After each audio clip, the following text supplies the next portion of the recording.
Hello guys, आज हम गिरी के एसी की वाईफाई कनेक्ट करने के बारे में बात करेंगे। बहुत बंदों को दिक्कत आती है गिरी के एसी के वाईफाई कनेक्ट करने में।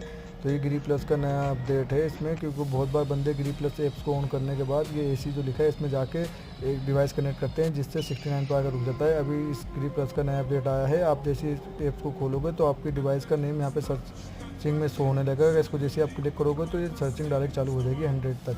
जैसे ही 100 पे आएगी वैसे ही आपकी डिवाइस कनेक्ट हो जाएगा। उसके बाद आपके सामने 4 कॉलम आएंगे।